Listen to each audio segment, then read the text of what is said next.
because that little debt, depending on how old it is, so be careful how you do that. That's a problem with those nonprofits. But it is a multi-billion-dollar industry. I mean, these bureaus are making billions in sales. Equifax recently just moved over. They're doing business in Hong Kong now. Charging fees to record data. You know, obviously, when you go to a lender, they run your credit report. They charge you 15, 20 bucks. Rent apartment, they'll charge you 25 bucks. They're making money. Also, this is the big one. Did you know that they sell your information to other marketing companies? That's when you used to get all those credit card offers in your mailbox, or car loans and credit cards, insurance. Well, a site called optoutprescreen.com, OPT, outprescreen.com, and you can prohibit the bureaus between 4 years to forever not to sell your information to third-party companies. Now, those inquiries that hit your report, some people see a lot of inquiries, they don't hurt your FICO score. But let's stop selling my information. I opt out every 4 years. Okay? And also, whenever you check your own credit, like with these kind of websites, myfico.com, truecredit.com, freecreditreport.com, annualcreditreport.com, those are soft hits. And Jose and I were talking before the class about saying that you should be checking your credit 4 to 6 times a year for accuracy. Because mistakes, your name is Joe Smith, how common is that? Mistakes can be on the report that are not yours, either through something like this, or something that's completely not, you're the wrong Joe Smith. And some of you may be thinking, well, I heard that if I check my credit too often, those inquiries are going to hurt my credit scores. No. Whenever you use a monitoring service like one of these guys, like through your bank or credit card company, you check your own credit, it's a soft hit. Those soft hits will have no effect on your FICO. Even hard hits now don't have any variance. So if you've been to Wells Fargo 3 times last week and you check your credit 3 or 4 times, Broker Joe this week checks it 8 times, next bank chart checks it 10 times next week. Within 30 calendar days on hard hits, from the first to the last one in 30 days, only counts as 1 hard hit. So go shop for a mortgage. Doesn't matter. And from experience, even 1 hard hit, you lose between 0 to 10 points for that 1 hard hit, but next week you get it back. You won't even know what happened. So on a credit report nowadays, which I think they should start changing, it says too many inquiries in the last 12 months. It's really not true anymore. It is, but really not true. So keep in mind, if you apply for a car loan and a mortgage, there are 2 separate hits, because they're categorized by mortgage hits, auto loan hits, credit card hits, etc. So in the past, earlier when you said I'll apply for a bunch of credit cards and increase my limits, separate inquiries used to hurt you, but they changed the rules on that a while back. How long ago? 5, 6 years, maybe. I thought it did affect you. Yeah. I know it's come up. Yeah, it's changed. It has changed. So if you use the website called annualcreditreport.com for your credit report, yeah. Do they sell your information too? No, those guys don't. No. That website came online September 1st of 05, almost 5 years ago. And that's actually sponsored, I think, by the feds, by the federal government. Yeah. My favorite is mycreditkeeper.com. That's also a soft hit. My Do you FICO. like that one? Yeah, I like that one. So you see this one right here, the myfico.com. This was a good one, soft hit. This one's owned by TransUnion.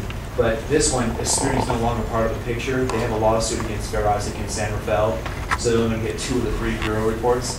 But the one I should have on here, my favorite now, is mycreditkeeper.com. And they give you 30-day trial for free, by the way. I love those guys. Okay.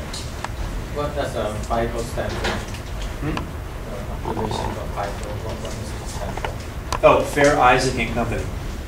FICO. We adopted Fair Isaac back in 1980, and the whole bank system and credit union system was on, financial system was on Fair Isaac by the end of the 1980s.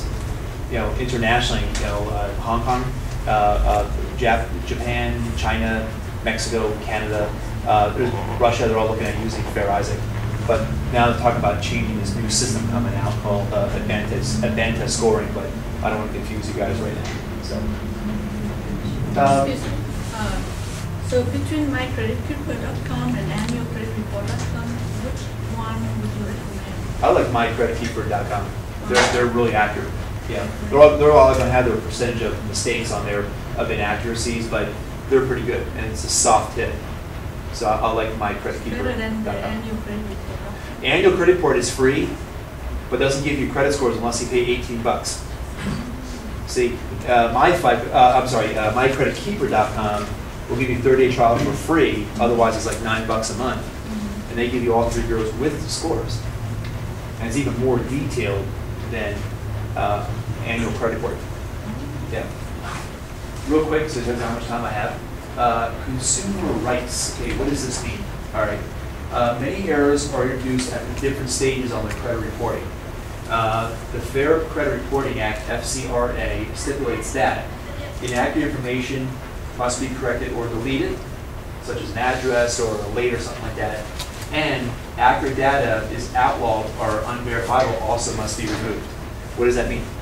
If you have a paid-off collection count from Macy's, let's say you paid off 3 years ago, and you have a receipt that says you paid it off, here it is, and you haven't seen your credit report in a couple of years, you say you go to Shirley, you get a mortgage, and they say, oh, wait a minute, you owe $1,000 on this Macy's account.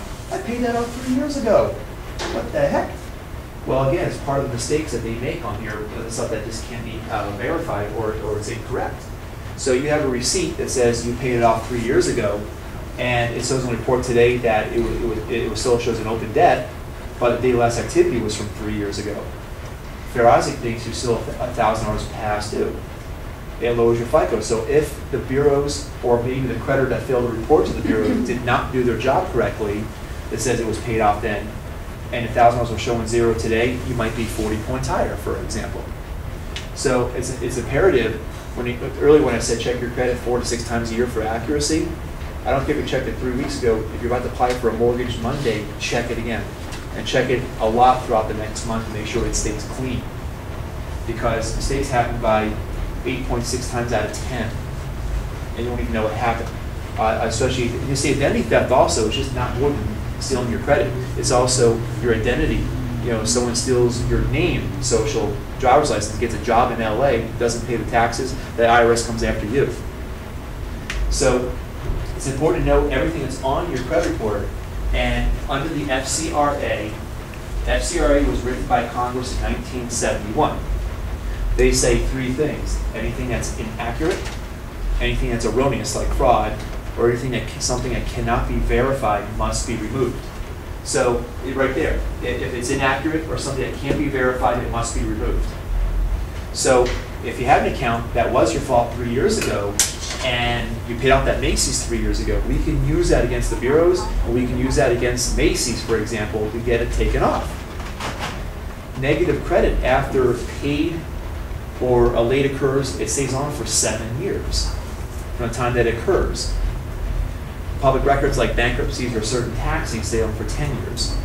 But even though it's only 3 years old, now we have proof. Oh, Terry paid off a year ago, here's proof, got a payoff letter from the creditor. Well, in today's report, it shows open debt.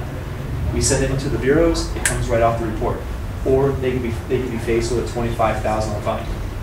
Okay, my fine $25,000 cash, or simply take it off the report, or both. So that's why they're forced, and that's why when we go through a report, like I showed this report to some people in the past. Shirley, you've seen this. This client's got $12.5 million worth of bad real estate loans. Remember? Collection, foreclosure. The score dipped into the 400s. I'll show it to you later. But some of her accounts are being reported incorrectly. Like one of them mortgage came off of foreclosure because it was showing past due $58,000, but currently it was only $40,000. And the creditor failed to update the report. It was like 3 months later. We approved it, the whole account disappeared. She still owes the money, but it disappeared from her credit report. Because anything that's inaccurate, erroneous, or can't be verified. Well, what does that mean?